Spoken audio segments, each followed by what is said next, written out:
Good morning. My name is Daniel Day, and this video is my giving of a report for Dr. Newcomer's History of Modern Latin America. And for my revolutionary figure in modern Latin American history, I chose to do my report on a person by the name of Rigoberto Menchu. And she was born on January 9th, 1959, and she is still a very modern and contemporary figure in modern Latin American history and international affairs. And she is from Guatemala, and she is of Mayan descent. And I think that's really cool because, as we know, the Mayan culture goes back centuries and centuries, and they're like one of the oldest civilizations in this part of the world, in the Western Hemisphere. And so for her to be a descendant of that culture, it just really helps put things in perspective when we were talking about like the colonial area and early modern Latin American history. And so her life really follows the theme we've been talking about in class all semester of basically indigenous people being looked down upon because of their ancestry and color and race. And so her family basically follows that same ideology that was so set and saturated back in the colonial area. And so she actually wrote her own autobiography. And just by the look of it, you can see it really represents her and the Mayan culture. And the book, I think the cover of the book for me always represents the author really well, because I know as a historian, even like the cover of a book can tell a lot about the person. And so she's using a lot of color, which is obviously always seen in modern Latin American culture and in all the countries, you know, and weaving and things like that. And also, too, it ties directly into the cover of our textbook that we've been using for the class. And, you know, one thing as a historian we always like to do is we like to analyze pictures. And so on the cover of the book, obviously, you can see a lot of this Rigoberta describes with her childhood. I mean, you see people that are probably family and friends. And you can see, obviously, it looks like they might be at dinner or harvesting. She talks a lot about that too. But you also see children, which is, you know, the sign of future generations. And you see older people, which ties into that ancestral oral tradition culture. You also see fruit, which is a big part of Latin Americans' diet and exports. You also see bananas, which you could tie into the national fruit industry, the National Fruit Company, which I'm not going to talk about that in this video, but it is prominent in definitely Guatemalan and Latin American history. And so I just wanted to point that out, that what she talks about in the beginning of her book definitely represents modern Latin American culture in terms of what our textbook tries to picture it as being. And so she starts her story out as giving a brief overview of her culture and what community means to her and her people, the Mayan culture. So she begins it out talking about her family, and she usually describes, you know, the typical community, which is, you know, that aspect of people who you grew up around that want to see you do good and want to instill values and ancestral tales and just take care of the community and the community be a working unit together. And so she speaks about the importance of community. And she also speaks about birth ceremonies, which talks about what her family did when she was born and what they do whenever a new generation is born in the community. But what I really want to talk about really quick is she talks a lot about how the family is the unit that holds her culture and her community together. And she really gives you the sense that obviously, you know, the indigenous people are really aware that the colonial period and even Spanish descendants and Spanish people and just foreign people in general that aren't indigenous to that area per se threaten the continuance and the tradition of their culture, which comes along with modernization too. And so she talks a lot about how growing up, her parents were sort of like the, not really authority figures, but they were big in the community in, I guess, like in an older, like respectful way. She talks about how people would come in the village to ask her parents for advice and guidance, but her parents weren't like the central authoritarian figure. They were just sort of reverenced and really liked by everybody in the community.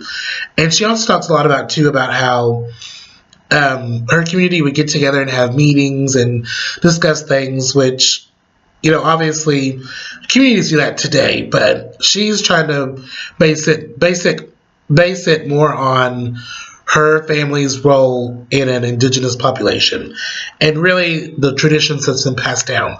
She talks a lot about how everything that she talks about growing up, that's been passed down from generations, like her great-grandparents, and her great-grandparents were doing the same things that her parents are doing now, and they really expect for her in the future to do that, and things like that. But one of the things that really ties into what we've been talking about in this class with Rigoberto and her family and just the situation in Guatemala when she was growing up is she talks a lot about how where her parents settled wasn't really a good place for farming. And so a lot of the times her parents would have to relocate temporarily to raise crops to sell to get money. But at the same time, too, they would rotate. Like some seasons, they knew that they would get more money if they went to the coast. And so her dad would sometimes stay at their farm in the highlands of Guatemala, and then her mom and her little siblings would go to the Pacific coast side and work on plantations, as we would call it. She had a different name for it. But they would work there throughout the season to earn money to take back home to live on. And so we've talked about that before in class, how, you know, if it's a hacienda or, you know, the plantations in Brazil, a lot of the times the indigenous people would work there because they knew they could get wages. And even if the wages weren't good or fair, it was survival. It was a means of survival. But obviously she talks about how that was so hard on her parents because it didn't really give them a chance to develop their personal farm. So anyway, she talks a lot about that and how it was so torturous to get out of the mountains where they lived and travel there. And she talked a lot about how they wouldn't even know anybody there and they would just show up and get a job anywhere they could. And how she didn't really realize what was going on until she got older and realized how rough life was. But she talks about how her mom would just tell her, you know, as a little kid, this is just the way life is, and this is the way it's been, and this is the way it's always going to be. And she talks a lot about, too, about how, like, where her parents lived, they lived there because, up in the highlands, because that was the land that the wealthy landowners didn't want, and it wasn't desirable because it was so mountainous and rocky, and it was hard to get up there. And so she talks a lot about, too, about how a lot of her, like her community, is based in areas where the indigenous population migrated up into the highlands to escape the settlement encroachment by Spaniards and other people who came over during the colonial period. And she also talks a lot about, too, about how Guatemala City was such a hub because, you know, it's the capital. But it was really, she said, it was different than being home, obviously, because it was a metropolitan area and there was a lot of people there from all over the place. And, of course, you know, there were wealthy people there that liked to exploit the indigenous population again and things like that. And I think really what a core part of the book is she talks about her culture and everything, but then in the middle of her book, her autobiography, she talks about the expectance of her as a woman in Mayan culture and Guatemalan culture. She talks about how there's so much importance on family and marriage and everything, but then towards the later part of the book, she talks about how she realizes that she doesn't want those things for herself until her situation in her community and her country gets better, because she's really taken a stance on, if it's my job as a woman to ensure that my children and my family has a good life, why would I want to subject them to the things that I had to endure as a child in this corrupt system that doesn't really give us any room or a voice in politics and everything? And I think that is really strong, and I really like that she did her book like that, because you learn so much about the culture, and you learn how much it has been, how hard it's been for her as a Mayan descendant, and a woman living in Guatemala at that time to not want to follow in the traditional role of motherhood and having children and getting married, until her situation in her country is better, until she hopefully can help bring about change. And she does. She talks a lot about how her family faced torture for joining the peasant movement. And she talks a lot about how her family wanted to change things, but they were seen as communist by the Guatemalan government to help keep things as they were. And unfortunately, her family was a part of the violence that happened during the 1970s and 80s in Guatemala, when the government was accusing everybody of being an enemy of the government and communism and wanting to root out, by all means necessary, anybody that they suspected as being against the order and the government. And she talks about that in her book, about how her brother was tortured and killed, and we'll talk about that a little bit later. And her mother was kidnapped and tortured and died because of that, and her father was in prison and he was later killed. And it's just really sad. And we'll talk about that later in the third book that I read to get some information about her and her story. But obviously that happened to a lot of people, and she really sees her family as representing the Guatemalan culture and the Mayan people, because so many people were devastated by that. I mean, our textbook for the class states that there was 100,000 people that were killed because of that, and there were like 1 million refugees. And to me, that's like, I can't even imagine that happening in my country, and my family being subject to that because we don't agree with the social order or the government at that time, and also too, we're indigenous people. And so segueing into her story about her brother, in the third book that I consulted for my project on her, it's called the Rigoberto Menchu Controversy. And what it is it's basically, it's a book full of essays that different anthropologists and historians have compiled together based on what they think she might not be telling the truth about. And for me personally, I do take honesty seriously, and I do think that an author and someone who's wanting to be a social activist should be honest. But I think, coming from Menchu's perspective, personally, I think the bigger picture isn't really her story in general, but it's her family's position and her position and connection to the bigger picture, which is what happened in Guatemala at that time, and the history of the Mayan people and the history of people in modern Latin America in general, and Latin American context and history with race and different things, because her story and her family and her community, it follows the same line that we've been talking about all semester, which it's really neat to read that from someone's personal perspective. And so, yes, I do think she should be honest, and I did see some flaws in her book. But I think the bigger picture is what was going on at that time. Now, we'll never know if it's true or not, but there was one really good essay in the controversy book where someone had went back to her village and interviewed people who supposedly were with her at the time that her brother was tortured and killed in front of her family, and they said that didn't happen the way that she describes it, and it may not have happened at all the way she said it. And so that is a strong evidence against her.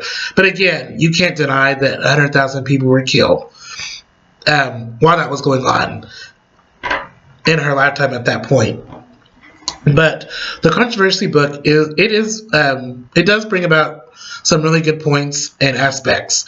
For me personally, when I was reading her book in the beginning, it struck me as she was contradicting herself a little bit in terms of her family's land, because she stated that they had to take that land because it was so poor and nothing would grow there. But then she goes on and she talks about how they would grow corn and beans and different things to sustain her family.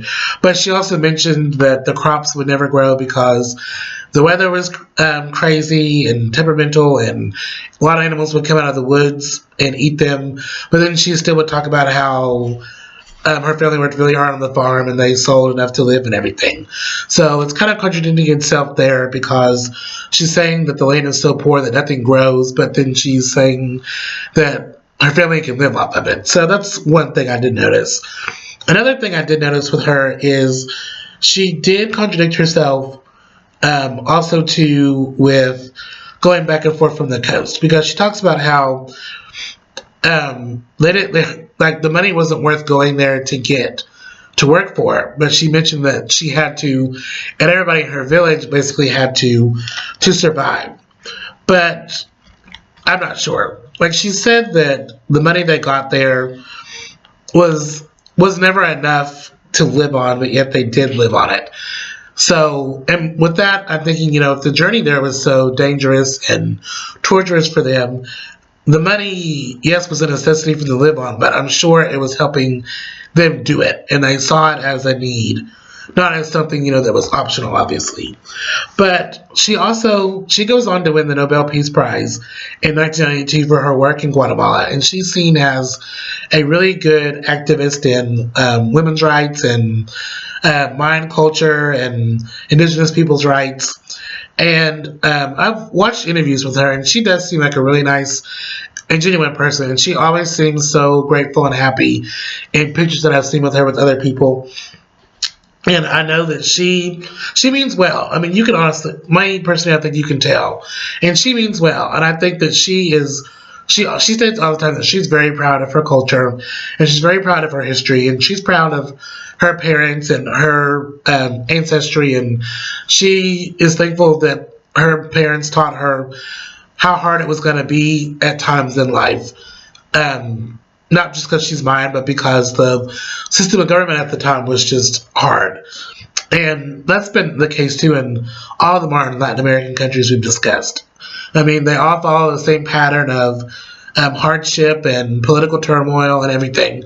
And we've talked about that, so I'm not going to bring it up in the video, but it's true. It's true, and I love that, like I said earlier, it's a personal testimony that really backs up what we've been talking about and what our textbook has said and what the other resources and things that we've looked at in class has pointed to.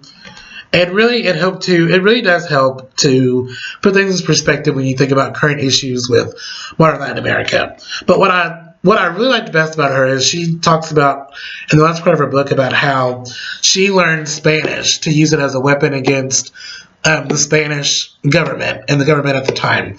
Because whereas they were once a part of Mexico pre-independence, obviously, there's indigenous languages and also Spanish, which I guess is the widely spoken main language in modern Latin America is Spanish. And so she understood that she had to learn Spanish if she was going to be a positive and, I'm trying to think of the right word, not formidable, but a serious political figure. She had to know the language, the official language, to speak out against injustice and get her story out there for Spanish-speaking people to understand, and for her to communicate with the Spanish government and Spanish officials and just anybody in general.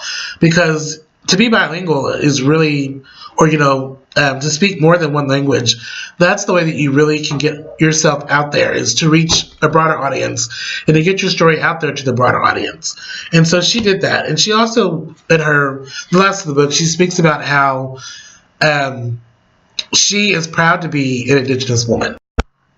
And I think she sums that up really good in the last part of her book. I'm just going to quote it because it's so inspirational. She says, "They can kill me at any time, but let it be when I'm fulfilling a mission. So I'll know that my blood will not be shed in vain, but will serve as an example to my compañeros. The world I live in is so evil, so bloodthirsty, that it can take my life away from one moment to the next. So the only road open to me is our struggle, the just war." And that is just so inspirational, because she knows when she was writing the book, she knows that, and before she wrote the book, she knows that she was an enemy of the government, and she actually had to be she was exiled, and she fled to Mexico before returning to Guatemala. Well, obviously, this is before she got the Nobel Peace Prize. But she knew at any moment that her life could end, and she was okay with that because she knew that she was standing up for what she believed in. And I think that that is inspirational to any of us, regardless if we're indigenous or, difference in race, religion. Stand what you believe for, and stand even if you're standing alone. And so I'm really glad that I chose to do that on her. I didn't know anything about her before this class. I didn't really know anything about Latin America. And so I'm really glad that I chose to do her. And yes, there is controversy. There's controversy in any political figure, in any politician, in any government. And, like I said, truth does matter, but I think the bigger issue in the bigger picture for her is to look at relations with Guatemala and modern Latin America and judge, was it right what happened? No. But what can we do now and go forward? And so thank you for watching this video, and I hope you have a great rest of the day.